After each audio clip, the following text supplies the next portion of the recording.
Hello, good morning and afternoon to you. Welcome. You're watching on your TVs in Texas and Louisiana on the Smart Money Culture TV network, as well as around the world on great platforms like YouTube and X and LinkedIn and all of the rest. It is a great day here in the Capitol, kind of, sort of. It's crazy out there. Of course, the markets have been sent tumbling with yesterday. Of course, you had Netanyahu with his Colin Powell moment. So weapons of mass destruction. Iran did it. I mean, I don't know what I was expecting in his speech, but I mean, just like, let's go to war with Iran. Iran tried to kill the president. If you don't support us, you're racist and anti-Semitic or whatever. It was just not really, I don't know. I wasn't expecting really it like that. I mean, really? Like, that's where we're at. So if you're old enough to remember, Colin Powell very famously came on and was like, he basically made the case for war with Iraq. And Iraq had nothing to do with 9/11. But Netanyahu, as a matter of fact, was one of the guys, and he made the case. And Colin Powell went out there to Congress, and he when they went on live TV on CNN, it was like the only kind of live, I think, streaming news back then.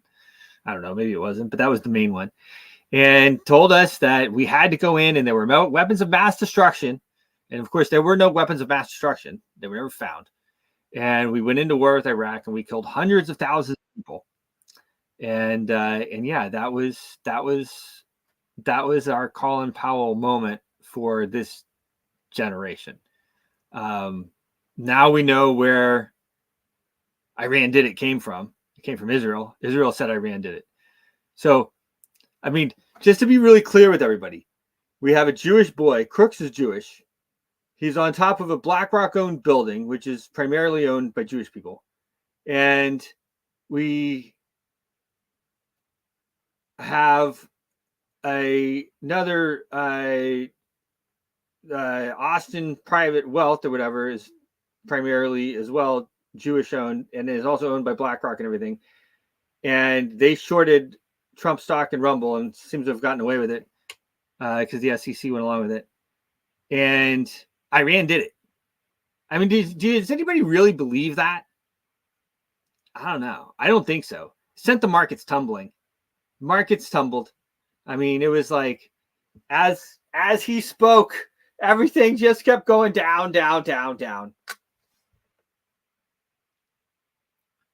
Of course, you have China and Russia, and they are firmly behind Iran. They are not going to, Iran is too close, even geographically, to them for them to just stand by and be like, okay, whatever. Second of all, I don't believe that Iran was behind the assassination attempt. Do you believe that Iran was behind the assassination attempt? And if Iran's not behind the assassination attempt, then Netanyahu coming into Congress and telling us all that we're racist and anti-Semitic if we don't support going to war with Iran is crazy. Absolutely insane. It was pretty tough to watch. I will say as well that Netanyahu looks the same as he did 30 years ago. I mean, is that even really him? I'm not sure. I'm going to talk more about it. But let's go ahead and get into the markets. A little bit of a slow start this morning. I had some emails going back and forth with some people. I have the great Matt Dixon here. Matt Dixon. Sir Matt. Hey, good morning, Bruce. How are you? You look the same as you did 30 years ago. What's going on? I'm wearing a mask. Well, the funny thing is, my face is actually, even though I do look very similar than I did, but my face is filled out. I have, when you're young, man, your face is really thin. Yeah. You still have a thin face. Yeah, well, I'm not old like you. Man, I'll tell you what. They're talking to Congress, and I'm just watching the markets. Oh, but I say it's wonderful. Obviously, we don't want to see negative markets, but when I look at the charts, it was absolutely in line with what we expected yesterday. Yep. Especially when we look at the S&P. Let me just jump in if I can and just share straight away. Yes. Where we're at. That's not the S&P. That's Sol, but I'll jump. I think I'm going to move over to the S&P first of all. Okay. So what's interesting was these red lines here, I had them drawn in before anything happened yesterday. And we can see that actually price, I had this labeled as an A wave because it's 5 waves down. I remember saying yesterday, so we expect a B wave up and a C wave down. Because that's 5 waves, it's either an A wave or a wave 1. So you have 1, 2, 3, or you have A, B, C. So either way, the same thing is going to happen, which is precisely what happened. We got this move up here and a B wave or wave 2, and then we got a sharp move down here. And what is interesting is the levels I drew these in at, and this was drawn yesterday, not today. Yep. This is before the price move. So we had the level is absolutely precisely where I expected wave B to go to, and then wave C so far is almost exactly precise again. And so actually, Bitcoin futures are up slightly this morning. Yeah, well, so that could be the bottom right there for local bottom. It could be, and I will just jump. So that's just amazing, and I do think that we're probably going to push higher. But what I did last night, I actually sold Solana, and the reason I sold Solana is because we'd had this move down again. It was a choppy move. This wave up here overlapped this wave down here. So I knew this was a corrective move down. So I labeled it as wave A. And then we got this move up. And the wave B obviously can't go beyond the start of wave A. Well, it can brief just slightly, but basically a wave 2 can't. A wave B potentially can. But we're up near there. And what was really interesting was we saw all these spikes, particularly above, price testing higher and failing. So I sold right on one of these spikes up here. This was a doji candlestick, they call it here. So it's telling you of indecision in the market. But I was confident this was an A wave down, B wave up. So for me, it wasn't indecision, but it's just telling you the market was preparing for the down move. So again, interestingly, as we're always saying, the charts actually tell you what's going to happen before it happens, which is absolutely amazing. So sold here and closed it this morning down here. And we've got basically a perfect ABC where the C wave, again, so far is absolutely precisely to the penny equal to the A wave. So if I just move this fib measurement here, you can see I measured just get it right. You can see here, I measured this A wave down here. So from 0 here to 1 here, that's the A wave. Then just transpose that same measurement here. Just transpose to the top of the B wave there. And you can see it gave me the bottom of the C wave there. So basically, I jumped in and bought this morning at the very bottom here. Now, I can put a stop loss reasonably close because it could go beyond here. It really can. Next stop would probably be 1.618. So I can put a stop loss reasonably close. And if it gets stopped out, I lose 1 unit. But if it goes up, I'll make at least 10 times that amount. You know, from here, it should go above this level here. So great trading opportunity. I mean, great one on the way down and then on the way up again. And this is how you milk the most out of the market. It's trying to catch both the down moves and the up moves. And ideally, if you got in much lower on Solana, you'd be holding a long-term long position. And then whenever you short the market, all you're doing is going effectively net neutral on the market. So you're not taking risk. You're actually eliminating risk when you go short. As long as you're holding that long position from much lower, you just eliminate risk when you go short. So for me, it's a great way of really reducing the risk on your trades and getting some great potential gains out of it. So Solana has been a very nice ABC. You mentioned Bitcoin. Let's just jump at Bitcoin. And again, I remember saying yesterday that we had already had an ABC down from this top here, ABC down. I'll just zoom out a little bit so we can see where we're at in the longer term. So slightly longer term, we're always talking about this long held parallel channel that we bounced off the bottom of it. Got a wave 1 up, 2 down, and wave 3 was made up of 1, 2, 3, 4, 5 in blue. And then we got an ABC down. Now that was theoretically potentially complete at this level here. But I did say yesterday that it could also be part of a larger A wave and then a larger B wave, then a larger C wave down to give us wave 4 still. So wave 4 could have been here, but also theoretically, this 3 waves can also be just a larger A wave, then a B wave, then a C wave. That is precisely what's happened. So I think that so far we've gone to about the 100% extension of measuring this wave down here as an A wave, transposing it to here, the B wave, as you can see, 100% movement is roughly where we've gone to at the moment. So we may well move higher from here. We could dip lower because a C wave, so we now need to move this around a bit. Let's just get that out of the way. So now it's a larger ABC. So the A wave was actually to here. The B wave was to here.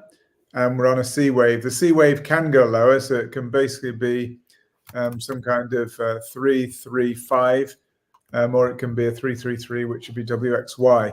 But either way, we're either finished the move down or close to finishing. We might go a little bit lower, but it's still very corrective. So this spike up here overlapped this move down here. So it's not 1, 2, 3, 4.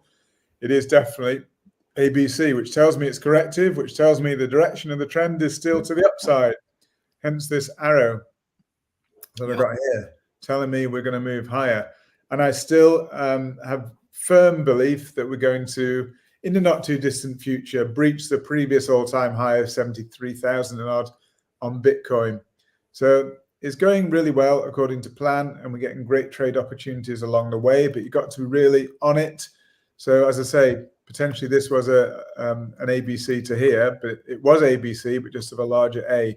So if you're watching these things and watching the actual candlestick patterns and other indicators as well, you can very quickly identify this was just a B wave higher, and then you can be taking profit on any long you had there and going short again, which is pretty well what I did last night. So that's Bitcoin. Ethereum's obviously all in the news. Ethereum took a even bigger dive last night. Oof. I mean, it's if you're a lot of those guys are crying right now. Yeah, because a lot of people thought, well, with this Ethereum ETF, we're going to get everyone buying Ethereum, and that clearly wasn't going to happen. And we've been saying you're going to get anyway. We're going to get some short side on Ethereum. I think it's still going higher. Potentially, if this was a wave 4 here, and if you look at longer term, just to see where that all comes from. Yeah, we had some kind of wave 4 here. So in fact, we need to go out longer term than that to see it. So we've got a wave 3 up to there. Then we've got an ABC wave 4 down to there. So you can see that the impulsive direction is still clearly to the upside. This wave 3 is the direction of the impulse. Very powerful one directional move, wave 3. Then we've had a clear ABC. In the perfect form, as you'd expect, very choppy movement, A, B, C. And then we're moving up from there, I think, in impulsive fashion. And that is giving us from wave 4 at the bottom there, we've got a wave 1 up in red, 2 up in red, 3 up in red. The wave 3, what's really neat about this is the wave 3 went to exactly 1.618 times wave 1. So I measured wave 1 here, transpose it to the wave 2 here, and 2.618 is a really nice extended wave 3. Itself made up of 1, 2, 3, 4, 5 waves. So this is really nice Elliott wave stuff. Absolutely textbook. So 2.618 is a very common extension, especially in crypto. 1.618 is the minimum you'd expect, but clearly with this, you'd expect more than that in crypto usually. Normally with an impulsive wave, the wave 3 would normally be a 2.618 as a minimum. That's exactly what we got here. It actually touched it to the penny again. Then we got this move down, which I think is corrective, and it can still be a wave 4 because wave 4, the rule is not allowed to cross into territory of wave 1. So I put a dotted line here at the top of wave 1. So wave 4 is not allowed to cross into this territory. So what I would do as a trade is when price was down, well, even where it is now really, your stop loss needs to be just below this dotted line, because Elliott wave rules say if this wave count is correct, we're not allowed to break that level there. So we put a stop loss just below, trade long, and with a target at least above here. So again, you're looking at probably, just a rough guess here, 6-to-1 trade in your favor. So the reward is 6 times greater than the risk. And actually the chance of going up is better than going down anyway. So a 6-to-1, again, you get enough 6-to-1s against you, you need, and you're going to get here more wins than losses. So you're really going to make money out of this with managing your risk reward properly. We've had a deeper move down on a lot of tokens. Again, you can see here, I had wave 4 potentially as a correction complete there, but clearly we've got an A, a B, and a C here. So we just moved the wave 4 slightly across. This is Litecoin that we're looking at right here. Yeah, that's correct, Litecoin. So once again, with the impulsive trend is still to the upside. So we've got a wave 1, wave 2, wave 3. This is a pretty typical wave 4. Even if the wave 3 was actually, just move that out of the way, even if the wave 3 was here, whether it's here or here, it's still an ABC correction down wave 4. And then we'd expect a 5th wave to take us beyond here. So once again, really good opportunity here, I think, to go along the market with very close stop losses on the short side and lots of potential gain to the upside. So that's looking really, really promising. Same with most tokens. We'll just touch on gold. Well, actually, I think I'll jump next to dollar index, because that's been quite informative, telling us where we're going.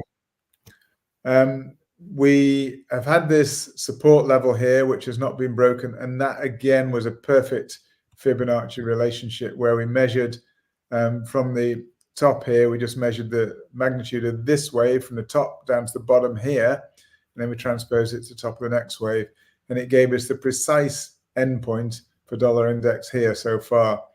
So it looks as though we're in a bit of a general move higher. We've had a bit of a move up really overall here. This is only the 4-hour chart, so we've been moving up on dollar index. And even last night, we started to move up again a little bit on dollar index from when it dipped down lower. So it's telling us just short term, maybe a bit of negativity. I'm thinking and hoping that this support will actually break. And although it's held for the time being and it's been good for risk reward, I'm hoping that this breaks, because we need it to break to the downside, probably to give us the upside that we're looking for in crypto. So no doubt. I think that that's going to come hopefully from the Fed Chair Powell next week. Wednesday, from the FOMC interest rate setting meeting on the 31st of July. Wednesday, I'm hoping that they're going to become more dovish on interest rates. I don't think they're going to lower rates, but I don't think they're going to lower rates either. But I think they're going to be dovish, and probably that was the plan, for the last few months at least. That's the rollout with the election year and everything else. They've probably known anything well in advance or everything well in advance, and they're just drip feeding us as a review. Exactly. So, yeah, go ahead. No, I'm just saying that, if they're more dovish with the interest rate outlook, then clearly that's going to be positive risk assets. And I think it will give us, I think that's going to cause dollar index to break, because if we start to see a real sign of lower interest rates coming, then there'll be less reason to hold the dollar. So the dollar will fall against the basket of currencies. That dollar fall will precipitate the rise we're expecting in crypto. So crypto has been in a short-term corrective mode, particularly since last night. I think Bitcoin is probably the better one to look at there. Just looking at that correction that we're in. But it was an anticipated correction. It's not a surprise to us. We were expecting, the wave 3 was there, we're expecting a correction down, which is precisely what we've had. So now we're getting close to this interest rate dovishness, and then we should expect a further rise in the asset prices. And I would not be surprised at all that this is the all-time high, this dotted line here. I would not be in the slightest bit surprised to see wave 5 retest that all-time high. But I think that will be, I don't think we're going to break it first time round. I think we're going to just retest it and then pull back again a little bit before we have another run at it, and hopefully a break next time round. So that's what I'm expecting. I would say we are looking at some upside there. So just to touch on a couple of the other assets we usually look at, again, gold. We had 5 waves down, and I think I mentioned again yesterday that 5 waves down can either be an A wave or a wave 1. I think it's an A wave. It's a B wave, and we're working on a C wave down. I think then we're going to get, we would then get some more upside move after that. So this could actually be an A wave, a B wave, and I think we could be going further down. So I said long term, we look as though we're in what's called an ending diagonal for gold. So, yeah, we have been. I've noticed that people are signing up and buying. People are worried. They're buying gold and silver.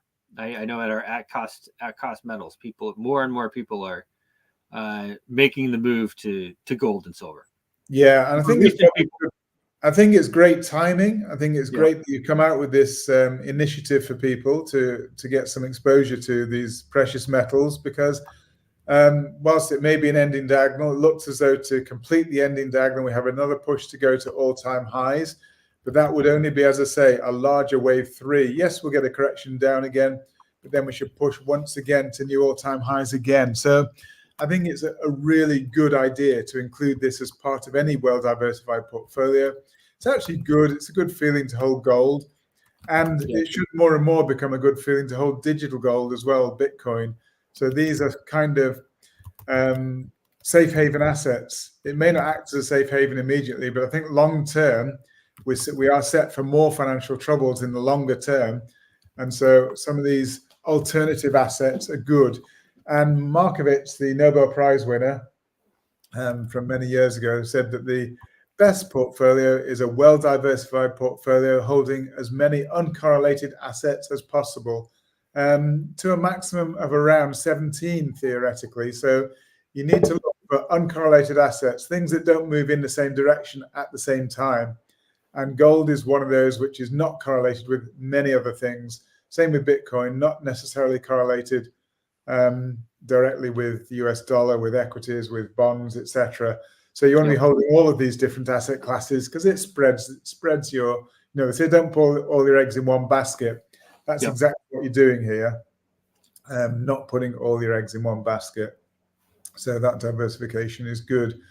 I'll just look at Book of Memes, which came in lower than expected. But again, I actually sold that, as you know, at the top from here. I actually bought it down here. I closed that position, and it's actually gone down again further. So again, it's looking like some kind of this one actually is looking more bearish, to be honest, because we have here broken the move down here has broken the top of wave 1 here. So that's telling me this is now an ABC higher. So we may expect somewhat lower. So I'll keep that in mind, actually, when I'm thinking across the board, because I like to look at correlations of assets. And this is actually looking a little bit bearish. So I'm going to be more cautious now in my outlook, and I'll do more analysis across the board. So the correction may just continue a bit further, but I still think that all of these things are corrective, as I say, with Bitcoin. We may have a bit lower to go, as I've got number 4, wave 4 labeled lower here. I still think we're going to push to new all-time highs again, but short term, this gives me reason to be quite cautious on the assets. So again, I suppose when you think about dollar index, it's looking, for the time being, we've bounced off this. We look as though we've had 5 waves higher, 1, 2, 3, 4, 5, 3 waves down. So I think we may get another push up on dollar index, which may mean a bit more short-term negativity on these risk assets. But then after that, I do think that we will then head to the downside on dollar index and the upside on risk assets. So to summarize, as I usually do, at the moment, I'm being quite cautious. I'm feeling cautious We're possibly still within a bit of a corrective mode at the moment, but I'll be looking tentatively to add to positions to dollar cost average in as prices dip. I always look to buy the dips where I can. You don't want to chase prices higher. You want to look to buy dips if you think the asset is going to go up. And I do think that these assets will go up. So all in all, I'm still have a bullish outlook, but short term, I'm just being a little bit wary. I think that the corrections, we're in a correction. Don't try to catch a falling knife, as they say. Just wait for the turnaround and then perhaps time to jump in. So that's pretty much it for today. Hope it's been helpful. And, amazing. Give you another, hopefully, great update tomorrow. All right. Well, really appreciate it, Matt. I know we'll be talking a bit later. Always a pleasure. Great market report. Yeah, look forward to that. Thank you, Bruce. Thank you, Impact Money listeners, and look forward to catching up soon. Bye-bye for now. The great Matt Dixon with the market report. I'll tell you what, one of the things that is so important that we can do with these charts and with Elliott wave theory, and I'll talk just a little bit more about Elliott wave theory in a second, but is we can really predict where the markets are going to go or where they should go. And sometimes we don't know why.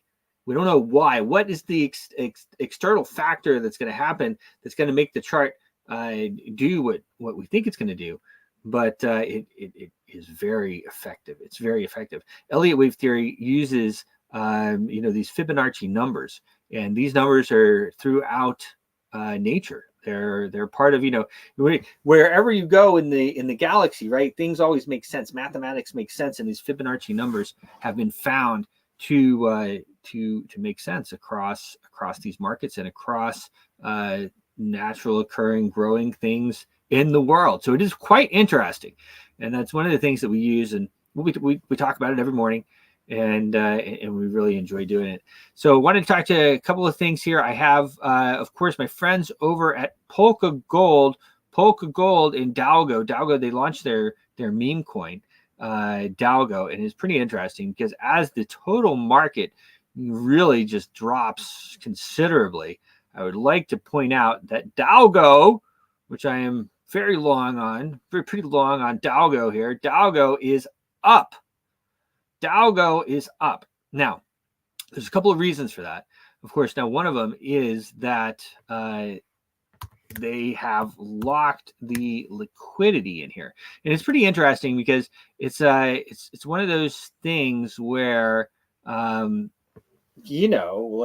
locked their liquidity with Polka Gold. So what happened was they said, okay, Polka Gold was going to make this meme coin. And they were going to lock, and they went to the community and said, okay, let's all chip in on the liquidity for this project. And so they chipped in on the liquidity for the project, and boom, they put 10% of the total supply, which at the time was over $1 million. It was their market cap. So it was like $150,000 or so in Polka Gold at the time that they put in liquidity on this asset, and they locked it in there with all of the Dalgo, which is exactly what they did on the Polka Gold. Now the Polka Gold is same way. They took all the liquidity in Algorand and they put it in the smart contracts, and it's locked. And it's locked for good. So pretty interesting setup that they have. They are up today in a down market, and I am long on this asset. I think it's a great asset. Dalgo is the meme token that they just launched, as well as backed by the Polka Gold, and pretty interesting too, because what it did for them is, one, it gave them another market. Very smart, really, what they did with their asset. So now they have the main trading pair, Polka Gold and Dalgo. And of course, that'll change as things move forward. But, they'll have USDC and USDT and all these other markets as well. But that liquidity is going to be there. That liquidity is locked. It can only, people will sell and everything else, and it'll fluctuate. And of course, Algorand is the anchor blue chip that is that is the liquidity is locked in for Polka Gold. So it all, it kind of boom, boom, boom. It chains together. Okay, but pretty interesting. Algorand. So if Algorand goes down a lot or goes up a lot, everything same way. And Polka Gold, same thing. So pretty interesting asset. I'm a big proponent of it. I think it's very interesting what they're doing. I also wanted to talk about our good friends over at Coin Vigilante. Coin Vigilante. These watches are absolutely amazing. And I actually got a call last night. I was already in bed. I have to wake up early over here on the East Coast to do this show. But Bitcoin Ben is a backer of this project, the Coin Vigilante watches. And Bitcoin Ben is a longtime friend of mine. I went and spoke at his event, I don't know how many months ago. Pretty interesting, too. I told everybody at the event, I said, I think that everyone's just getting ready for Trump to win at this point, and it kind of has played out that way. But Bitcoin Ben is one of the backers here of these Coin Vigilante watches. These watches are inspired by the Bitcoin monetary revolution. They're inspired by the sound money. Okay, use impact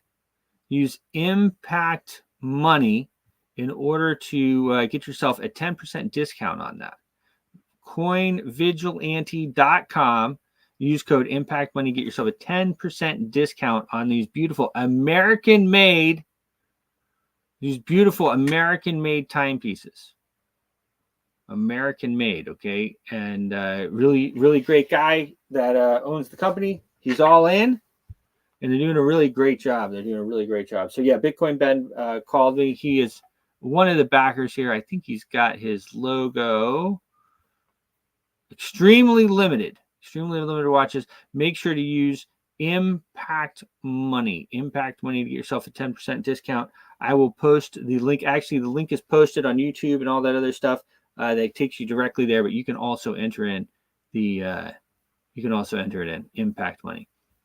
So support the watches, right? And then the other one I wanted to go over here real quick was, of course, Tangem wallets. Guys, look, not your keys, not your coins. Okay, not your keys, not your coins. Right? Not your keys, not your coins. So the Tangem wallet is a hardware wallet. It's about like $50, $60. Okay, you get a 10% discount if you follow the link on YouTube or wherever else you're watching this. I'll post them below X as well, but you can just enter in Impact Money and get yourself a 10% discount. Beautiful hardware wallets. Be your own bank, okay? And you can also get this ring. How cool is this ring? Okay, you get the ring, the Tangem ring. Look at this. And you can wear your wallet. You can have millions of dollars on your finger. Look at that. Beautiful ring. Just get yourself a ring. Get yourself a 10% discount. Use code Impact Money. I don't know any other place that is doing a crypto ring. I didn't mean to close that. Let me just pull it back up here 1 second. While I'm talking about it, because I want to talk a little bit more about the ring and then move on, of course. Everything is Impact Money, okay? Whether, whatever we're talking about, get yourself a discount, whatever it is, whether it's tickets to Bitcoin 2024 or whatever it is, Impact Money, you can pretty much always get. That's our thing, all one word. So, yeah, this ring is really cool. Let me just pull up this ring here again. Yeah, here it is. Oh, there it is. Yep. You can store all kinds of different crypto on here. It has an RFID chip in it, and you can access everything through your smartphone. It also has your seed phrases, so everything is safe. Not your keys, not your coin. They are also putting in, they're making deals with MasterCard, Visa, and you're going to be able to spend this. This is a cool company. I interviewed them in Lisbon. I also interviewed them in Paris.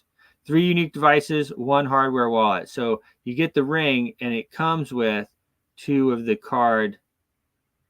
It comes with 2 of the the card thing. So anyway, check them out.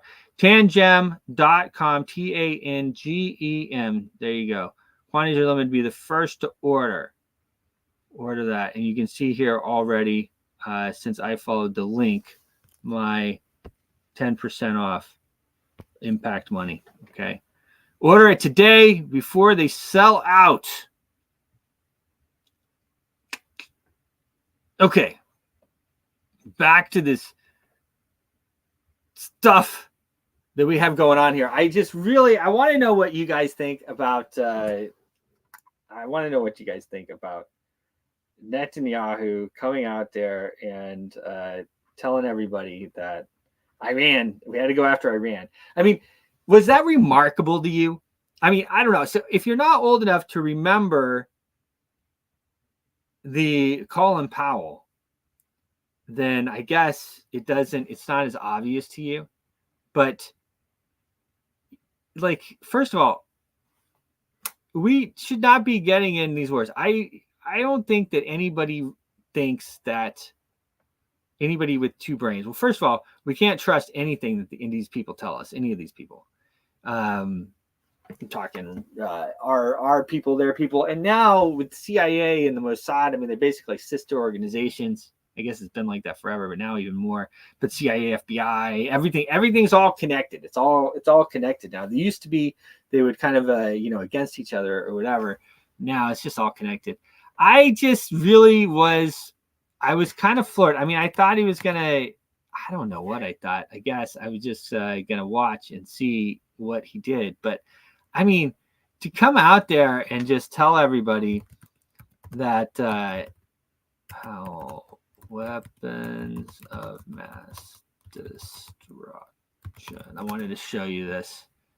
Here he is. So this is Powell.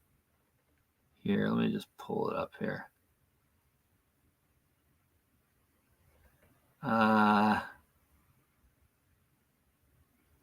Throwback Thursday. Let me just. All right, so Colin Powell, he went on TV, and of course, I don't know if you can hear that or not.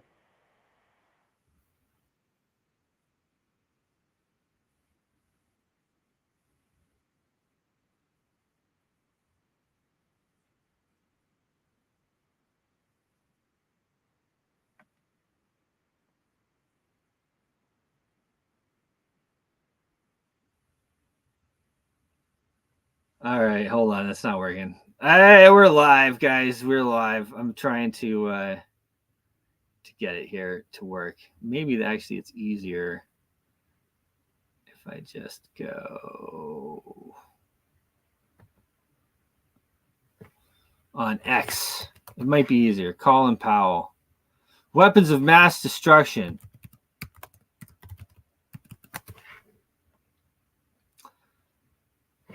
I mean, he got up there and it was like, we had to go to war. Like, we had to go to war. We had to go to war because if not, there we are. We're ranking on that search. Here he is. Here we go. 12 years later, U.S. Secretary of State Colin Powell took his turn at lying with an eye towards Iraq. Remember this famous shot of him holding up vials of those biological weapons samples? He testified before the world that the country had weapons of mass destruction. This bold-faced lie prompted the U.S. invasion of Iraq and the deaths of over 1 million Iraqi people. So the question that thinking people must grapple with, could the same thing be in the case of Ukraine? It's interesting because for the most part that of course this is a little older. Same thing happened in the case of Ukraine. I would say this could the same thing be happening in the case of Iran, right? And I mean, Colin Powell, I mean, he really and we killed like so many people over there. And what do you guys think is going to, and there it is right there, his moment. And that was Netanyahu yesterday. He was out there making the case for war with Iran. Like, and then like, you're going to support the war this time. And this guy, Netanyahu, I mean, let me just pull him up here again. He was the one who's made the case for war with Iraq are Iraq as well. So Netanyahu was a big proponent of this war in Iraq. Networks manager, BB, I think. He was a big proponent of this war, and here he said, "Mr. Genocide" himself. I called. Here he is. Let me add this. This is him making the case. Nations, democracies don't go to war easily, and they usually debate and argue before they do. Sometimes they have to be bombed into going to war. In fact, that's what happened in World War II. All of you. Sometimes they have to be bombed into going into war. Like, this guy loves war. He loves war. I mean, this guy loves war. He's always wants to go to war. I've never seen this guy not want to go to war. He always wants to go to war. If he wants to go to war, let him go to war. You go fight it. And everybody who votes for this war, they should have their entire net worth cleaned out to pay for it. Not you and me. We don't want to go to war. And I can tell you that the average Iranian, he don't want to go to war either. Let these jokers pay for it. Pretty famous quote there. They have to be bombed into going to war. Had been conquered. You had to, America was actually bombed in Pearl Harbor. And that was a pivotal event that opened the eyes of Americans. And once their eyes were. Now, the truth is about Pearl Harbor, I don't talk about it that much, but the truth is about Pearl Harbor that there's multiple, just like everything in history, like there's multiple indications that that we knew what was going to happen there. And we had gathered all of those ships into Pearl Harbor.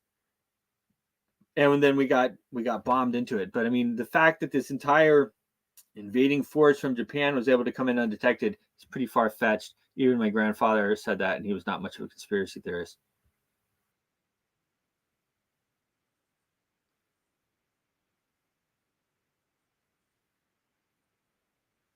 Oh, hold on. I got to back that up. The bombing of September 11th opened the eyes of, I think, in a similar way. In a similar way, the bombing of September 11th opened the eyes of Americans to see the great conflict and the great danger that faces us. And once opened, and the overpowering will of the majority of the people of the United States, of the steamroller, is inexorably moving to decide this battle. And this, I think, has been a wake-up call from hell. It is telling us, you have the power now to act, summon the will, because the terrorists have the will. Now, again, there were no weapons of mass destruction. Iraq did not attack us on 9/11. Like, whether you want to say that Saudi Arabia did it, or Israel did it, or ISIS did it, or I'm not here to have that conversation. Iraq did not do it. America, to destroy freedom, to destroy all of America's allies and all the democracies, Israel being simply on the front line. There is no question whatsoever that Saddam is seeking and is working and is advancing towards the development of nuclear weapons. No question whatsoever. If you take out Saddam's regime, I guarantee you that it will have enormous positive reverberations. If you take out Saddam regimes, I guarantee you it will have enormous positive reverberations. Oh, yeah. Iraq is just so great now. All those dead people. Oh, yeah, we really did great stuff. We took out Saddam Hussein, who didn't attack us.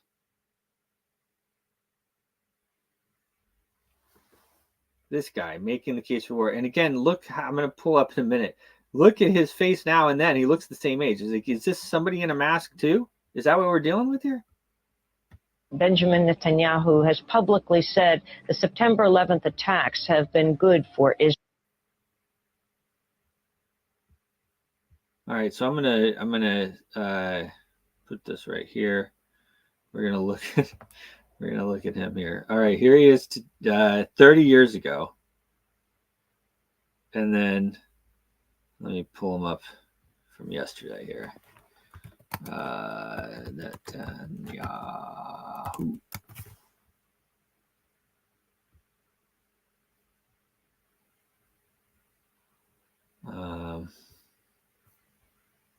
Let me just see if I can find a recent image. This is 7 hours ago. Here we go. I'll just share this tab. So there he is.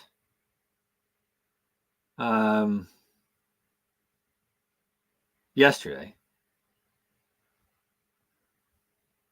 And here he is 30 years ago. 30 years ago.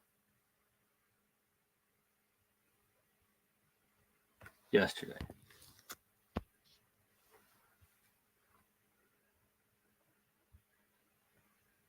How does the guy not age in 30 years? He looks exactly the same. Let me just boom, boom, boom, boom. Go back to Google here. Let's go. Netanyahu weapons of mass destruction. Let's see if we can find an image from that. We can pull it up here.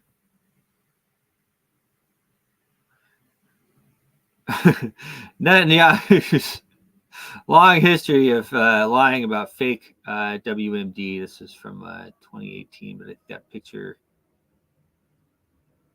All right. Share this tab instead. Okay. Like, how does the guy look exactly the same age? But this guy's always he's always making the case for war. And here's my thing. If you want to go have a war, go have a war yourself. Don't come over here and expect the Americans to pay for it. Go have a war. You want to have a war? Go have a war. I don't, every 100 billion, and then there's more coming. The war is the cheap part. The expensive part is the rebuilding. So now you see a bit of a shift, right? You see a bit of a shift going on. And Zelensky is now saying we have to end the war. Ukraine and the war. Let me just here, let me share this tab. Here is Zelensky yesterday.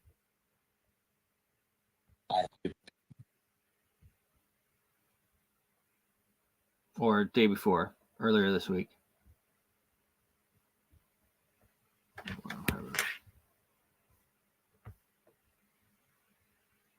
I think all of us understand that we have to finish the war as soon as possible, of course, not to lose people lives. Mm-hmm.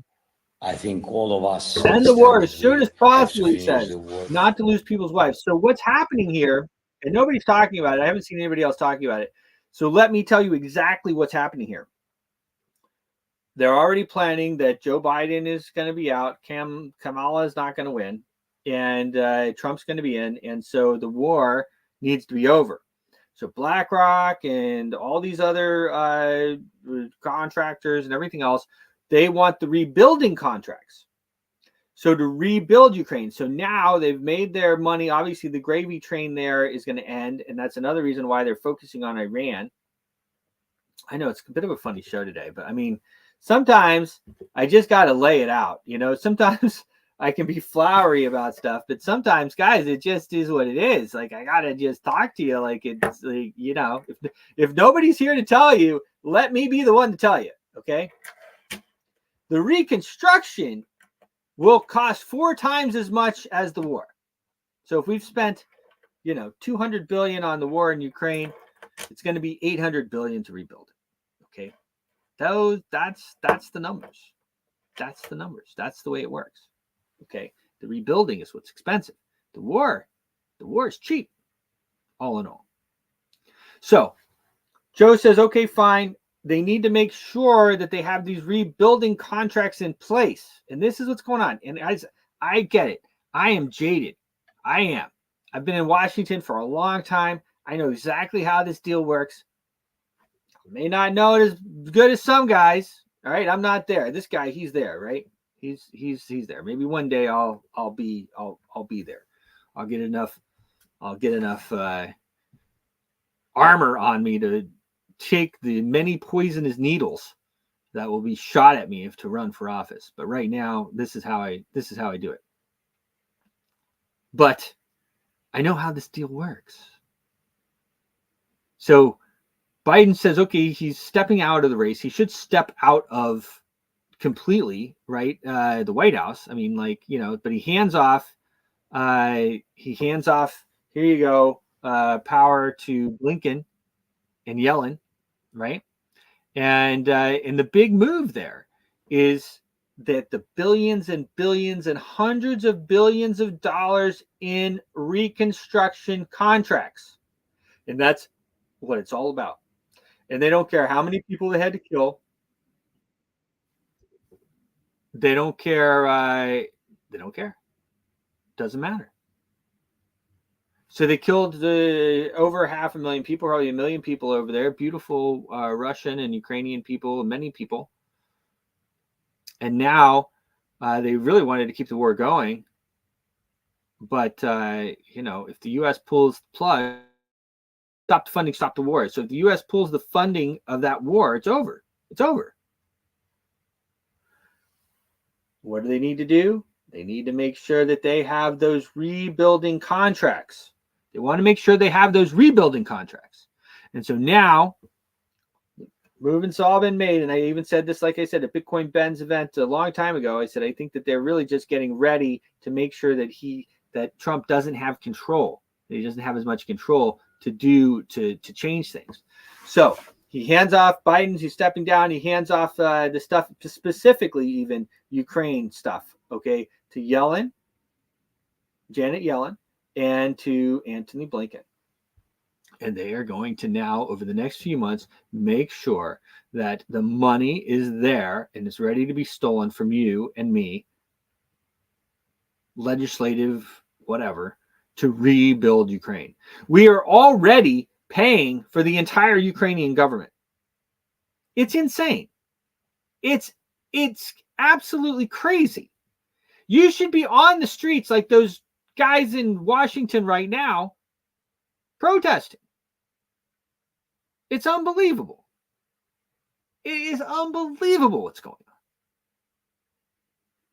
And so that's what it's all about. And that's why Zelensky says, okay, the war is over. We got to finish it. Protect the lives. It's not about protecting lives. It's about making more money. It's about making more money. And it's a sick business, guys. It's really sick business. Like I said, you get jaded here in Washington, but that's what it's all about. They want those contracts. And so they told Zelensky, look, man, you want to make another, what's he making now? I mean, billions of dollars. His wife bought a $5.5 million luxury car in Europe. Like, what in the world? Like, or something like that. 4 million, whatever it was. Millions of dollars or something. I'm all back. War is profitable, unfortunately. So that's that's the deal. So that's what that's all about. It's the reconstruction. And when you talk to these guys, these big political figures, they you have to break it in order to rebuild it. And that's also what they did with COVID, right? They broke everything down and then they rebuilt it. And you saw some things never came back the way that they were before, and they were permanently changed. Some of it you might like, some of it you don't like, but that's what you do. You have to destroy things in order to rebuild them. And that's what people do on a massive scale. And that's part of the deal too with Gaza and everything else. I mean, anyway, just don't even get me started with Gaza. I mean, leveling the entire place, and now they're going to rebuild it. And guess who's going to pay to rebuild it? Like, our system is crazy. And since we have the central bank that is in control of everything, we really have no say. We have no say. Really, we have no say. The Federal Reserve is in complete control. They are in complete control. These families, we have the Rothschild taxes, inflation. In order to pay for the reconstruction, they don't need to tax you. They're not going to tax you to do it. They're just going to mint the money out of thin air, dilute the U.S. dollar supply. They're going to flood the United States or flood the world with U.S. dollars in order to pay for it all. That's going to dilute your money, send inflation through the roof, even worse than it is right now. And that's how they're going to tax you. That's the tax. It's the Rothschild tax. The Rothschilds own, these are the families that own the Federal Reserve. The Rothschilds, the Rockefellers, the Morgans, the Warburgs, the Goldman Sachs, Lehman, Kuhn Loeb, Lazard, Israel Moses Schiff, and Stillman. These are the families who own the Federal Reserve. We have to change it, guys. We have to get out from under the central banking cartel. It wasn't until 1913 that they passed this Federal Reserve Act with Woodrow Wilson, who did it after the Titanic sank with most of the opposition to starting the central bank. Central bank was like explicitly the founding fathers, no central bank, because they saw what happened in England. They saw what happened.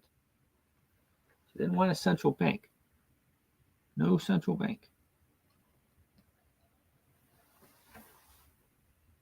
So we have no control. And so that's what it's all about too. So not only is it about tearing the place down, but you have to tear it down in order to rebuild it. The real money, or more, even the bigger money, is in the rebuilding. And that's what we start to see here. But yeah, just absolutely. I mean, and I know Trump is going to meet with Netanyahu here in the coming days. I always said that Trump is he'll make everybody upset. He'll make both sides upset. Trump is really a peacemaker. Now, the worrying part, there's a lot of worrying parts. But, of course, J.D. Vance has always wanted to go to war with Iran, from what I see. Mahmoud or whatever. Now, he's a lot younger than Trump. I think he's going to follow Trump's lead. But the fact that we have that him so close, and he is such a proponent of, seems like anyway, hostilities with Iran does not play well. Boss. So Trump, and I talked a little bit about this briefly yesterday. A boss sent a letter to President Trump about he was sorry that he got assassination attempt. Sorry to hear about the assassination attempt. This and that or the other. I'm going to go ahead and pull it up right here so we can look at it. So this is as all the news is going around, Trump is meeting with Netanyahu and Mar-a-Lago and this and that and the other. Trump puts this out. He says, look forward to seeing Bibi Netanyahu on Friday, and even more forward to achieving peace in the Middle East. Peace in the Middle East does not involve bombing Iran, okay, guys? We just going on record for a lot of stuff here. But this is the letter to His Excellency, Mr. Donald Trump. Interestingly enough, Speaker Johnson called Netanyahu His Excellency yesterday in Congress. I didn't read. Some people were upset about it. I didn't read that much into it, to be honest with you. I've been around the world. Pretty sure I've been called His Excellency before. People sometimes do that. He probably just didn't know what to call him, and so he called him His Excellency. Although, that being said, he probably thought about what he was going to call him and decided it was going to be that. So, who knows? But here we go. This is the letter that he sent. It is a grave concern that I received news and later watched the footage of your attempted assassination. Acts of violence must not have a place in the world of law and order. Respect for others and tolerance and valuing human life is what must prevail. Despicable acts of attempted or successful assassinations are acts of weakness with failed understanding of peaceful measures to resolve conflicts.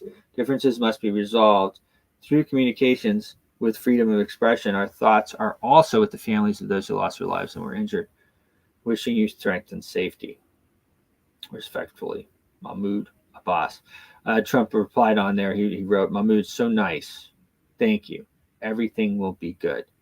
Now, I would also like to point out that there's a stark difference between that and there's a stark difference between that and what we got yesterday from Netanyahu, right? I mean, Netanyahu's war. This guy's saying, "Hey, we got to figure things out," and that's what I'm always preaching, guys. We have to figure things out. Like, we can't just at a certain point we have to talk to people, and it's kind of interesting because I played this actually yesterday.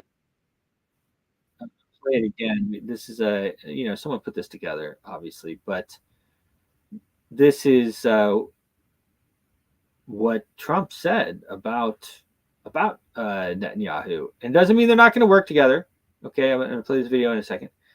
Doesn't mean they're not going to work together. Doesn't mean they're not gonna make peace and everything else. And that's part of the deal. I've been around the world too. I in my day I said all kinds of things. Okay. And that's when you get older, every decade you get smarter, right? But as you go around the world, and then the same thing like Elon. Okay, Elon Musk, people were upset that Elon Musk went to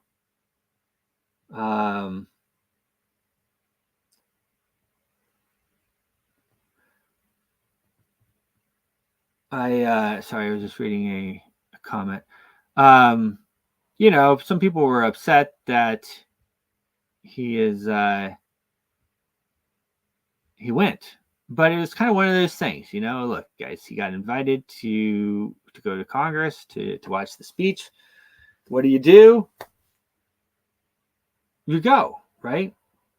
So, I mean, probably you go. And I can tell you from going around the world and speaking to meeting different people, some people you may think they're pretty bad people. What do you do when you're put in that situation, and when you're given a chance? You go and you meet them and you talk to them, because we have to talk to each other. We have to figure out our way forward together. That's like the deal, right? We have to do it together. And so that's the way it works. I mean, I talk about it all the time, that people around the world want the same thing. We want a safe place to raise our kids. We want prosperity, and we want to be able to leave our future generations to a safe place where they can also be prosperous. And that's the deal. It doesn't matter where you go around the world. That's the deal. That's what human beings want, and we all want that. And that's what we have to focus on. To focus on that. Let's focus on what we have in common. Let's not focus on saying people are subhuman. I mean, it's like ridiculous. Subhuman. Oh, they're subhuman. Like, how can even like that be like a conversation piece in modern society? The kids are subhuman?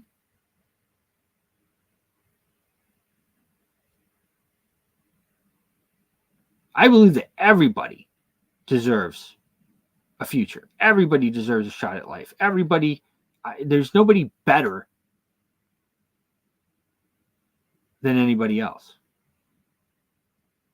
Everybody deserves a chance. And not saying that people aren't better at certain things, because certainly people are better. You have genius, this and that and the other, and all those things, right?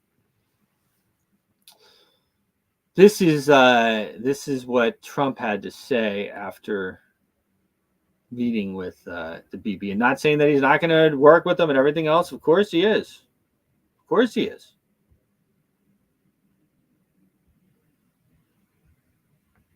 It's going to have to do with both sides, but a lot will have to do with Israel and whether or not Israel wants to make the deal. As far as settlements, I'd like to see you hold back on settlements for a little bit. We'll work something out, but I would like to see a deal be made. It might be a bigger and better deal than people in this room even understand. That's a possibility. So let's see what we do. Start. Doesn't sound too optimistic, but that's... I was disappointed in... Let me just stop that for a second, because here he is. I want you to stop building these more neighborhoods, basically, right? Now, when they build the neighborhoods, a lot of times they're just taking old houses from the people. And whether you want to believe they're subhumans and they don't deserve any land or whatever else, I mean, they're living there. You know what I mean? If you're not going to give them another house or I mean, just making a move, I mean, kind of ridiculous. So Trump's like, I want you to kind of step this down. And of course, you saw the reaction. I'm going to play that part again. He was like, well, whatever he said. But I would like to see a deal. Here we go. It's going to have to do with both sides, but a lot will have to do with Israel and whether or not Israel wants to make the deal. As far as settlements, I'd like to see you hold back on settlements for a little bit. We'll work something out, but I would like to see a deal be made. It might be a bigger and better deal than people in this room even understand. That's a possibility. So let's see what we do. That's right, he says. Doesn't sound too optimistic, but that's... I was disappointed in Bibi, just on a personal basis. I thought he wanted to make a deal more than Netanyahu.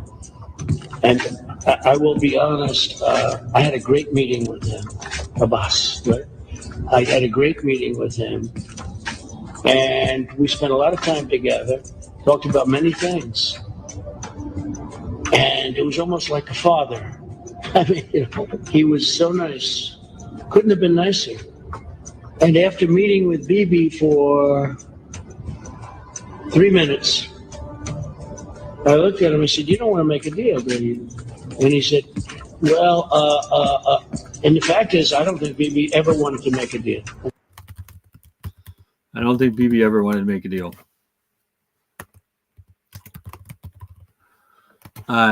You know, doesn't look like he wants to make a deal now either.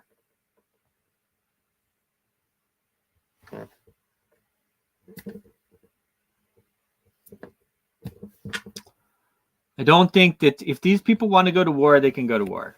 I do not, and you shouldn't either support going to war and paying for all these wars for these people. I mean, it's like kind of just, it's ridiculous. It's ridiculous, guys. It's ridiculous. But it was pretty surprising to see that go on. I admit I was kind of surprised over the whole thing.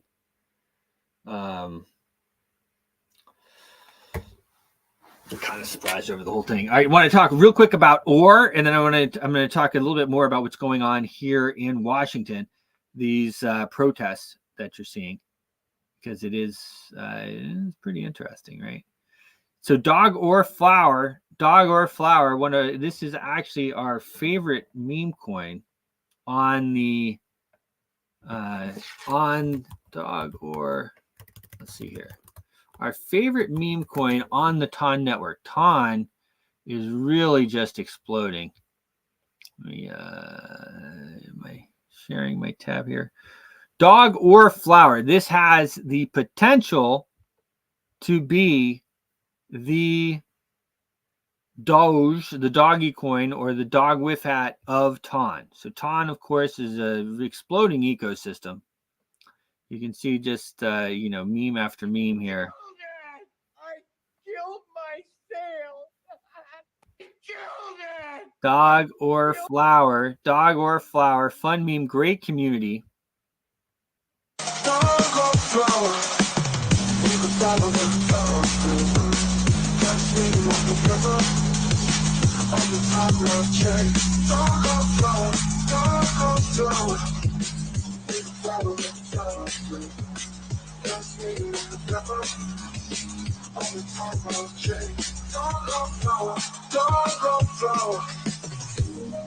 Is it doggone flower? The best meme ever. Best meme ever. On the tongue blockchain. On the TON blockchain. Dog or flower. It is fun. It's fun. These meme tokens, they can really go, and especially if they have a great community behind them. So they have a great community. I'm in their Telegram group as well. Check them out. Dog or flower. They trade under dollar or, and you can just see here them doing their thing. Of course, we talked about him before as well, a number of times. Dog or flower on the Tom blockchain. How to buy here. You can just search dollar or you'll see the different things here. I put out how to buy. I'll do that again today. You can get it easily on D-Dust. This is another. Don't you know, pump it up. You got to pump it up. Don't you know, pump it up. You got to pump it up. Pump it up. Don't you know, pump it up. You got to pump it up. Don't you know, pump it up. You got to pump it up. Don't you know, pump it up. Don't you know, pump it up. Of course, Elon, always a crowd favorite. Dog or flower. I think I have a banner for them. Dog or flower. Where's my banner? I got a banner, don't I? Dog or flower. There it is on Ton. Dog or flower. And of course, it's down there on the bottom as well. On Ton. It trades as or. Be sure to check them out. So I wanted to talk briefly about what is going on here in Washington. Of course, it's easy to get wrapped up in the protests, right? So what we have here, and if you notice my feed, I really stay away from this stuff because, and I'll pull this up here in a minute. The biggest reason I stay away from it is, there's one thing I noticed on January 6th, okay? And that was, I realized, because there were all the intelligence agencies and agitators and everything that were doing this stuff. And the normal people that were there protesting what they thought was it was an election wrought with irregularities, we'll say. They weren't the ones causing problems. There were these agitators and what I thought were probably the intelligence agencies, and they were causing all of these problems. It wasn't the Trump supporters, right? It wasn't the people there protesting the election. It was this other faction that was there. And I realized in that moment, and I said it I gave a talk or a speech or whatever you want to call it the day afterwards. I wanted to recount everything that kind of happened that day. And I talked about it then, but I realized that Black Lives Matter and all of these other protests, that the same thing probably happened to them. That they probably had mostly peaceful people that were protesting. We don't have to agree, remember, we don't have to agree on everything.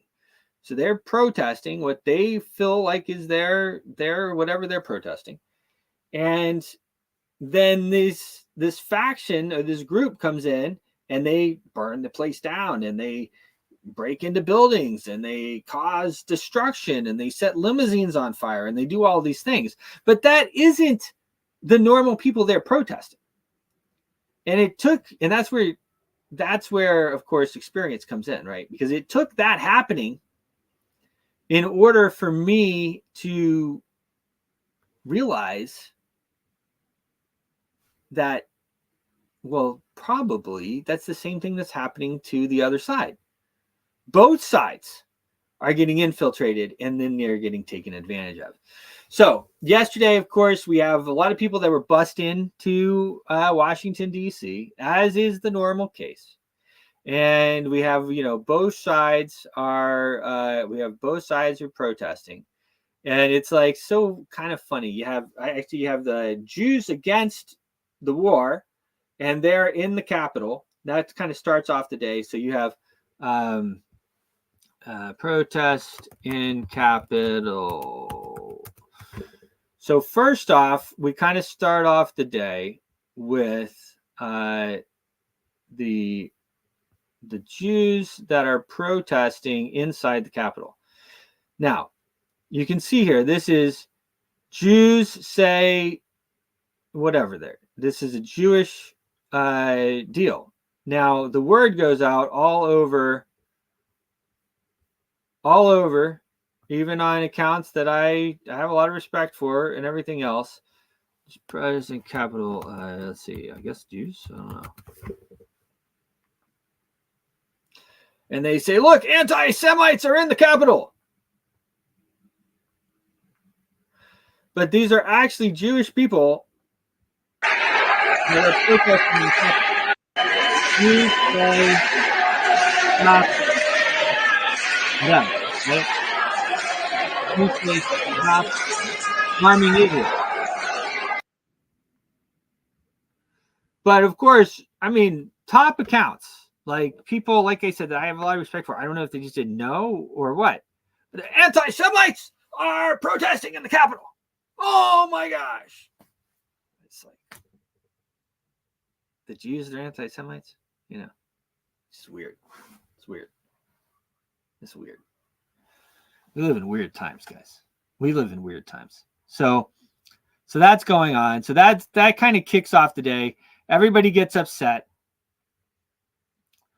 And then of course things go, see, Jewish activists. But you don't see it.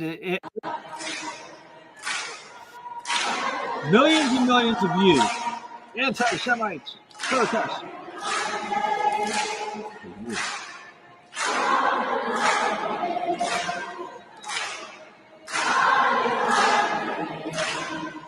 Stop harming Israel. I think we should stop harming Israel. I'm a big proponent of that. So then, as the day goes on, of course, you get the buses that bring in, oh, here we go, pro-terror group, it says. Hundreds of progressive pro-Hamas protesters stormed the Capitol. This is what, yeah, so this person, like, totally lost on this. I don't have a lot of followers, but anyway. Then you have buses protests that come in, and they're bringing in protesters to DC. This happens every time. It's big business, guys. It's big business. Okay. Now, everybody always says this is Soros that does this, and probably it is. But those NGOs are all run by the same people, guys. You know what I mean? It's all the same people. So they're busing in people to protest. But I will say, guys, that alone is kind of like whatever, because they always bust people in. There were people bust in for every protest I've ever seen. I mean, not that many people live in Washington, D.C. They're not allowed to build any buildings above the Washington Monument. The Washington Monument is not that tall. Not that many people live in D.C. So they have to bust people in order to have a decent protest. So that in itself is kind of whatever, but it's worth mentioning. So then they bust the people in, and we're getting, we're really warming things up. D.C. protest.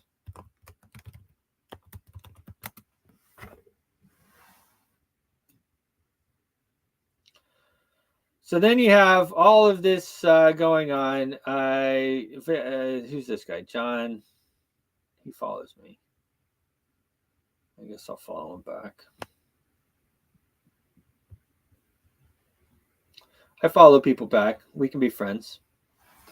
Violent protests in Washington, D.C., United States Capitol. Police have now declared pro-Palestine radical left protesters as violent. Protesters took down the 3 American flags Union Station and set them on fire and are attempting to take their protest to the Capitol. Now,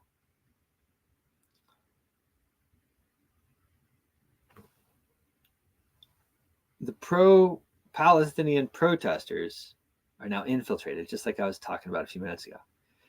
They're not really interested in burning the American flag. The pro-Palestinian protesters, they want to burn the Israeli flag. So the fact that they're burning the American flag tells me, like, right away, and not that they're not mad at America, they are, but they're really mad at Israel, right? Netanyahu's there speaking to Congress. They want to burn the Israeli flag, but they burn the American flag because they know, and it's not they, it's the agitators that I was talking about that were there on January 6th, the intelligence agencies, the different agitators.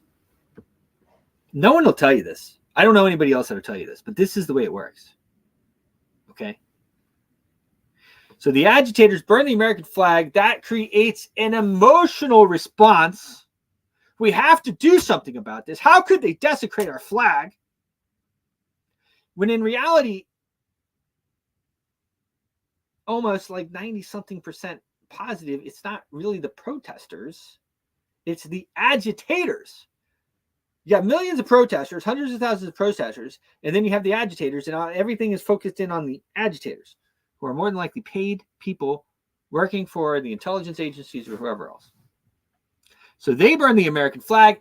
Everybody gets upset. How could they do this? These people are out of line.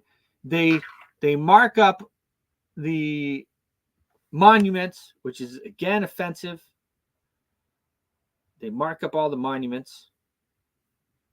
And they go there. And I don't even like to show that much of all this crap.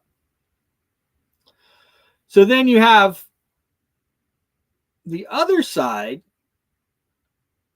That is, so you have the left, who is completely, at this point, all their protests are now completely infiltrated by Soros and his bunch. And then you have the right, who is, at this point, completely infiltrated by AIPAC and their whole bunch. And the average American doesn't want any of this. The average American doesn't want to be involved in a war in the Middle East. They don't want to be involved in a war in the Ukraine. They don't want to be involved in a war in the Middle East. We want to stop this ridiculous taxing of ourselves through inflation and all the rest of the taxes, because it's absolutely out of control how much they're taxing us.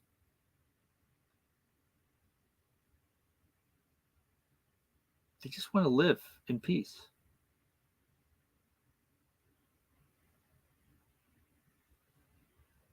If those people want to have a war, let them have a war. Fine. Have a war. Stop taxing me for it.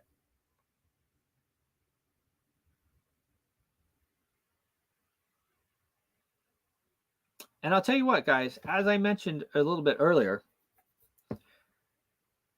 China and Russia, and this is the other reason, of course, they've wanted this war with China. I don't know what is wrong with these people. Why do they want war with everybody? Why do they want war with everybody? I don't understand. I don't get it. You have to get to the point where you're like, okay, I mean, I guess they just really do want to reduce the population and kill a bunch of people. I mean, these people, they really want war with everybody. Taiwan and China, we want war. Iran. I mean, it's like Lebanon, Gaza, Lebanon, Iran. I mean, where else are we going to go next? Turkey? Ukraine? Russia? War. Why? Because it's profitable. It's profitable on the front end, paying for all the armaments, and it's profitable on the back end as you rebuild everything. And I talked about that a little bit earlier, and that's what they're doing right now, setting up. That's the whole deal, really. That's a big part of the deal with Biden stepping down, handing off to Janet Yellen and to Blinken. I want to make sure that they have those contracts set up for their people. Don't care about how many people they killed. But I urge everybody to just not, these protests that you see, these are agitators. They're people that are paid to do it. I know it's hard to let it roll off your back, but I just whatever. I mean, I don't think many of us like the fact that Netanyahu went into Congress and told us that we had to go to war with Iran. I didn't like it. I didn't like it at all. Actually, you know who said it really well? Was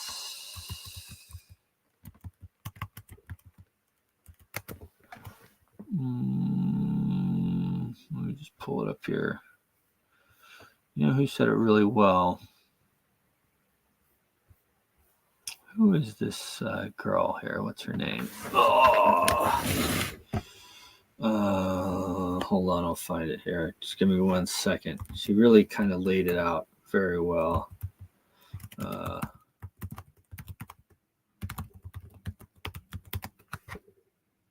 Candace Owens. She pretty much laid it out pretty well. She said it better than I probably said it. Candace Owens.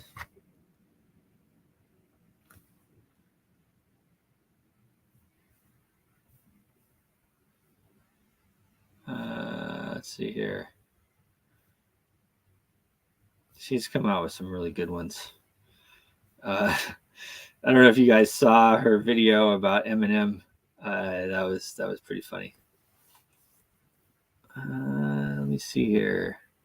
She has come out with good. You know what? It's hard because we live in a time where, of course, they will cancel you flawless. Here it is right here. This is it. Let me share this post. I think this is it right here. I mean, the girl's got a lot of class too. Here we go.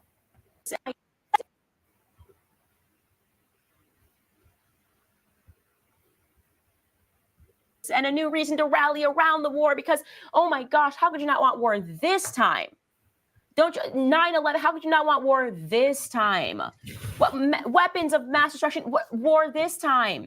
The Taliban war this time? Zelensky, Russia, Putin, bad war. This. How could you not look at the Ukrainians? Look at the amount of flags that people are putting in their ex bios. How could you not feel something when they put that little flag in their bio? You monster! War just this time. Oh, Bibi Netanyahu, how could you, are you anti-Semitic? Are you like a Jew hater?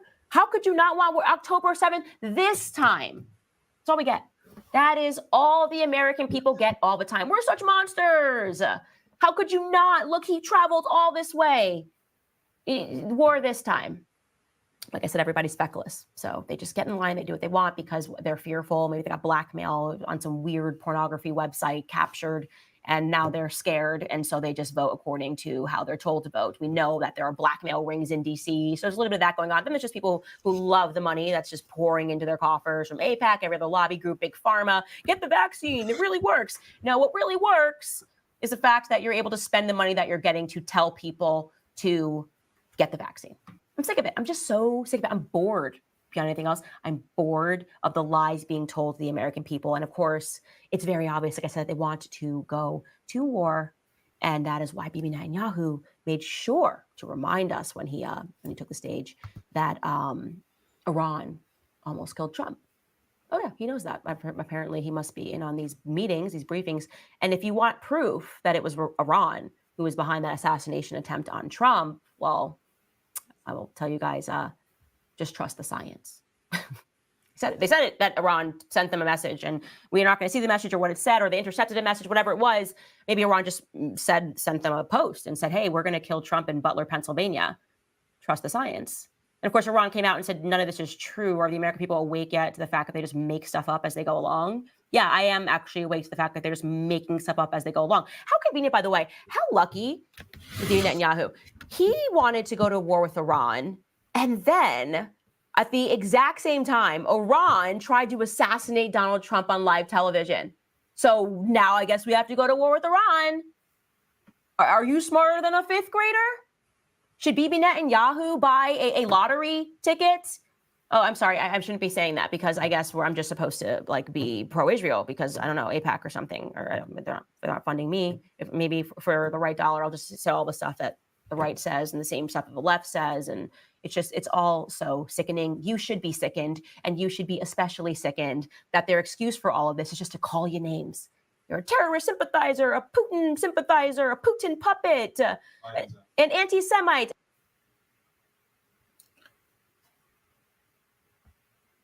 I mean, I couldn't have said it better myself. You know what I mean? Like, she just really lays it out there. And that's like the whole thing, right? If you don't support bombing people into oblivion in the Middle East, then somehow you're an anti-Semite or you're a Jew hater, or like, I mean, like, what in the world are you talking about? Like, I've grown up in this country with everybody. I've been around the world with everybody. I love everybody. but I don't support your war. And so somehow I'm, like, what in the world are you guys talking about? And that's like their thing. They just name call. You don't support the war. You don't support going over and invading Iran. Then they label you and put a name on you. It's like crazy, guys. It's crazy. Hopefully, and I don't think that Trump's going to go for it. I don't think Trump's going to go for an invasion of Iran. So it'll be interesting to see what happens over the next few months. They may try to assassinate him again. They may try to go to war beforehand. That will probably be the case, I suppose. The U.S. deep state has wanted this war with Iran forever. I mean, this has been like Iran has been on the list forever. This is Wesley Clark. He's talking about he mentions Iran in this and why we went into Iraq. This was like 30 years ago.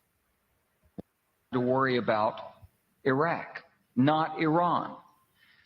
I knew why, because I'd been through the Pentagon right after 9/11.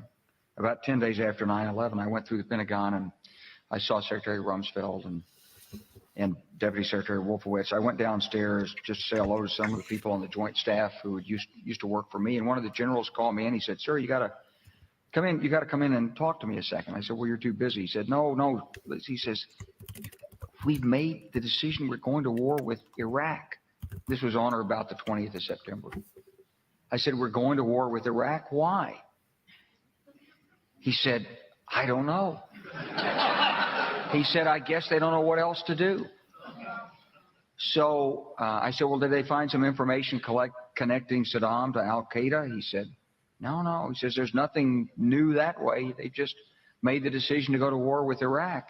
He said, "I guess it's like we don't know what to do about terrorists, but we got a good military and we can take down governments." And he said, "I guess if the only tool you have is a hammer, every problem has to look like a nail." So I came back to see him a few weeks later, and by that time we were bombing in Afghanistan. I said, "Are we still going to war with Iraq?" And he said, "Oh, it's worse than that." He said, he reached over on his desk, he picked up a piece of paper, and he said, I just got this down from upstairs," meaning the Secretary of Defense's office today, and he said, "This is a memo that describes how we're going to take out 7 countries in 5 years, starting with Iraq and then Syria, Lebanon, Libya, Somalia, Sudan, and finishing off Iran." I said, "Is it classified?" He said, "Yes, sir." I said, "Well, don't show it to me." And I saw him a year or so ago, and I said, "You remember that?" He said, "Sir, I didn't show you that memo. I didn't show it to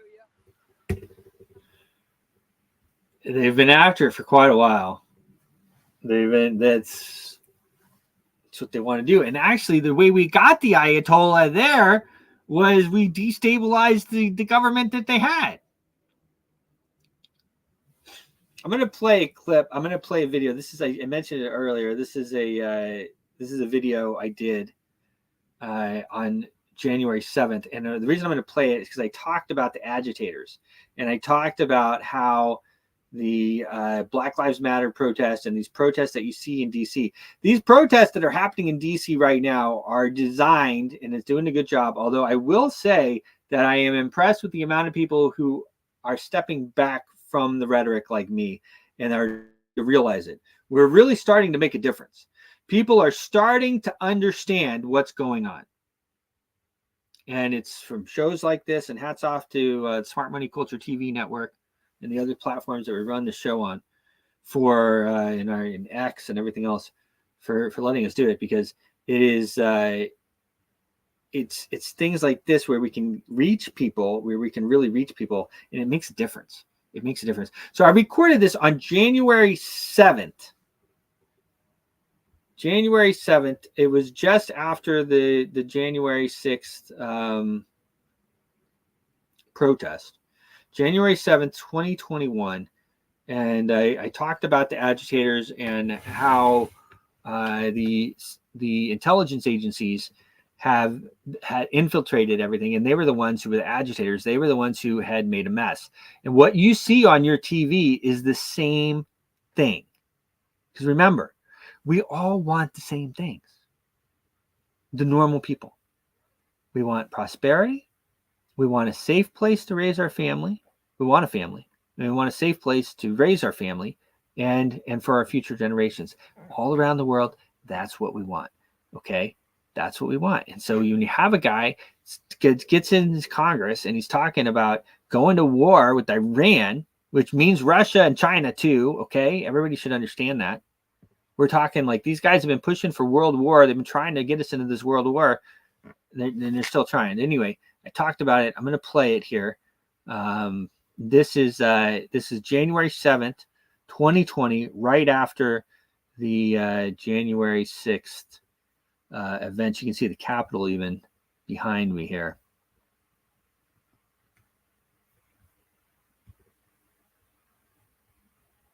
Where's my sound? Where's my sound? Why don't I have sound here? Ha! Did they mute my video? Isn't that interesting, huh? Let me just see if I can prop that up. It's possible that they muted my video. That would be something else. It certainly wasn't muted before. Let me just try this one more time here.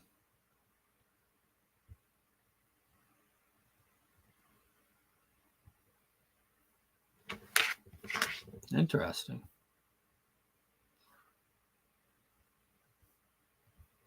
That is pretty interesting, huh, folks? Now, it's hard to say that's exactly what is going on at the moment, because I could just have some technical difficulties. Usually it's user error, right? Normally it is user error, but let's take a look here. I can just try to bring it over here where I definitely had, I just played the video of Wesley Clark that we all heard right here, right? Okay.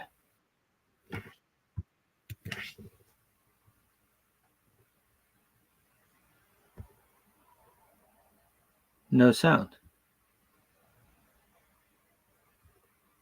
How about that? That's something else. I don't know why there's no sound on my video. There's been sound on that video for 4 years, almost. That's pretty crazy. The gremlins are really in the code. They have silenced my video. I'm just checking on my phone to make sure, and then, of course, I will move on if that's not working.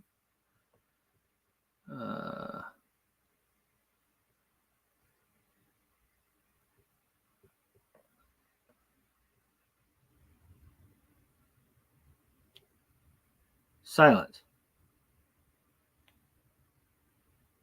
That's crazy.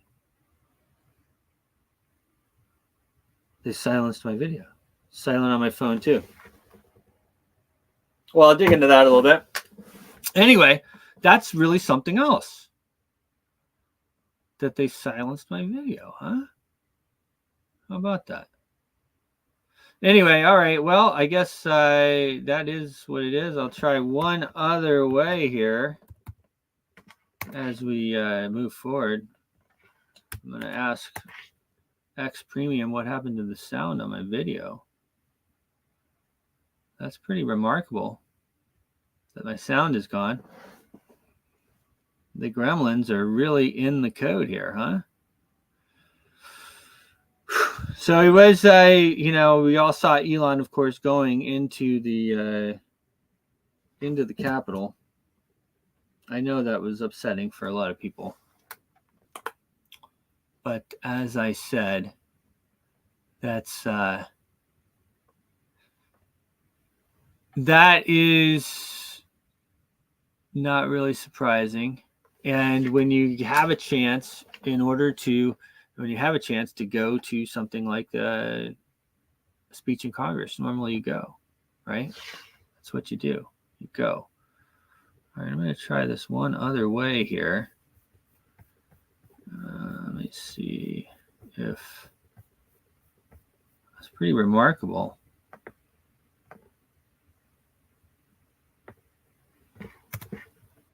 I got it. Here we go, folks. This is the video I recorded on January 7th. I talked about the intelligence agencies, exactly what's going on in the Capitol right now, in the U.S. right now, with these protests around the world. Actually, around the world, okay, you have normal people protesting, and then you have agitators that are causing all kinds of mess. You saw on live television, on live TV here, I had to download my own video and play it in order to get the sound. The sound had been muted here on the platform. Unbelievable, really. Here it is. United States Capitol. It has been a hell of a 48 to 35 hours that we've been here with some patriots. Many millions of people traveled to Washington, D.C. to stop this overthrow of our government. Millions of us at the Capitol last night. I keep hearing denounce the violence, this and that. There really wasn't violence, guys. It was a mostly peaceful protest. If you look at these men who went into the Senate building, these are the same people that have been agitators for the other side. And so what we have here, guys, we need to call a spade a spade. They're most likely assets either from one of our agencies, definitely deep state assets that are agitating. Now, that is not to take anything away from the madness, the furiousness, the resolve of the patriots that were there. And guys, when they came back and announced that Arizona wasn't going to carry, because obviously it wasn't, because Mitch McConnell changed the rules on Sunday night at midnight. You had to have a majority vote of the House and the Senate for it to carry, so it obviously was going to happen. At that point, peacefully, all of the patriots will have probably pushed their way in. Okay, so yes, there were agitators there, and they are assets, obviously, in pushing forward. But we're in a really bad situation here, guys, because all of these puppets and these blue checks are running around and saying and condemning the violence. What if George Washington condemned the violence that gave us our freedom? Like, you got to say, if the left can burn places down, and again, I think it's the same agitators that do it. I think the left gets their protests probably after watching this, they get taken advantage by the same people. We're like living in a psyop, and we're being controlled by artificial intelligence algorithms. We're being controlled and manipulated by very, very smart people and very smart machines. And we need to come into the reality of where we are and understand the moment in history. So, all right, we had the quote-unquote Battle of Washington yesterday. Guys, it wasn't really a battle. You look at the Battle of Athens. You look at some of the other times when we've had quote-unquote insurrections. Guys, it was peaceful. It was peaceful. The only person that got shot was shot by, I'm sorry, in my opinion, another asset. Look at that video.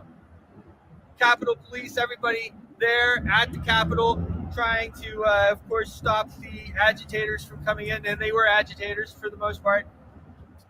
Hand comes in wearing a blazer. You see his white cuff, and he shoots the girl, and he kills her. That wasn't a Capitol Police. That wasn't a DC police. That wasn't a Trump supporter. That was what looked like a professional hit. And I think, guys, we have to be honest with ourselves and just call a spade a spade. It was a professional hit by the same agencies or whoever that were probably bringing the people in and agitating them to come in. And then the narrative changed, and you all bought it. You all bought it. Everybody bought it. They watched their TV and, oh my God, I can't believe this is happening. They went on their social media and, oh my gosh. And all those senators who said that they were going to protest and object then decided, oh, because of this, I'm not going to. So all of a sudden, our government isn't being overthrown. The election is not fraudulent. Give me a break. They're all in on it, guys. They're all in on it. And you look at the markets and how they're being pumped and manipulated. And of course, hopefully, you're able to take advantage of some of that because the days ahead are dark. But what they're doing, it's all part of it. Guys, it's fine. It's fine. It's fine. Look at how much money you have. Look at how much paper money you're worth now. Don't worry, we'll print more. Just let us have the power. And this isn't just the United States, guys. We're the last bastion of freedom. So many people have said that. The last bastion of freedom. If we go, it's all over. Look all over the world. This is a worldwide takeover. It's a worldwide communist takeover. And yesterday, it was in most patriots' opinions, and I'm not talking about the guys going around virtue signaling. Make sure that's okay. But in most people's opinion, the Senate needed to be stopped. And what did they do? They locked us all in our homes, and everybody sat there and watched the news while they went in there and did their dirty business that they couldn't do in front of us because they knew that they were wrong, and they knew that they were stealing, they were overthrowing the government. And so now here we have Mark Zuckerberg, communist,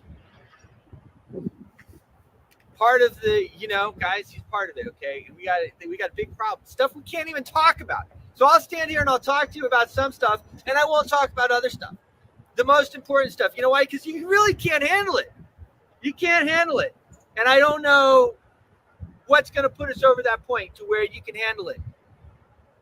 But we're going to have to get there or pacify into this strange banana republic that we have, the world's largest banana republic. So it's January 7th. The Senate went in there last night. Pence, as I said, was going to sell out, and he did. He did his job. Ronald Reagan had Bush. Trump had Pence. That was what they had to do. Trump didn't get shot so far his whole term, right? And I think he played ball. I think. But if he comes out, guys, and says and condemns the violence, which really wasn't there, okay? The violence really wasn't there. The violence was on us. The violence was on us. But if he comes out and condemns the violence, we're in worse shape than we are. As I said at the beginning, guys, what if George Washington condemned the violence that gave us our freedom? If the Senate is going in and overthrowing the government, it is the right and the duty of every patriot to stop them. We didn't go in there with guns. We didn't go in there shooting up the place. We went in there peacefully to stop the overthrow of our government.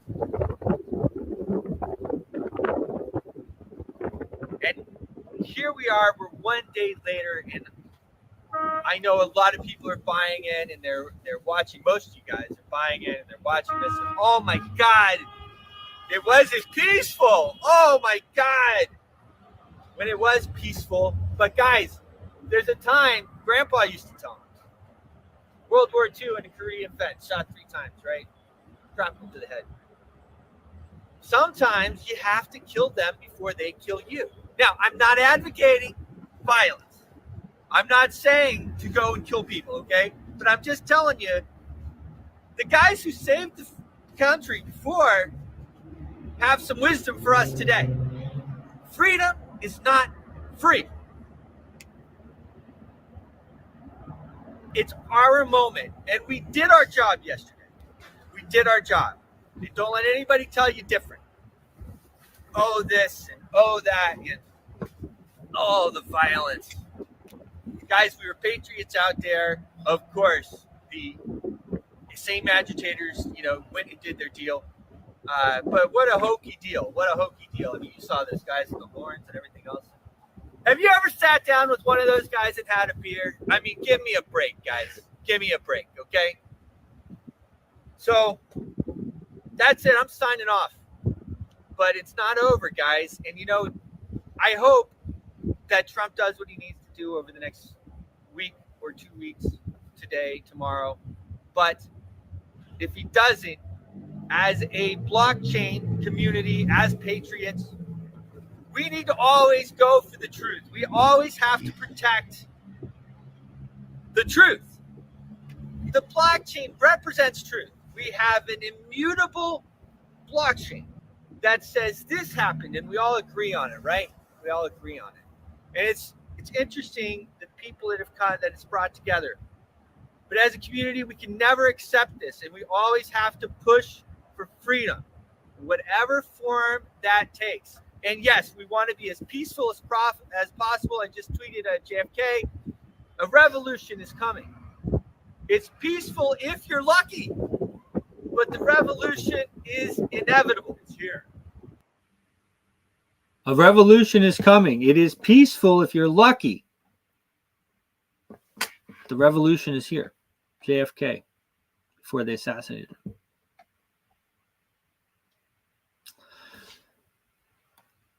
Some shows are like this.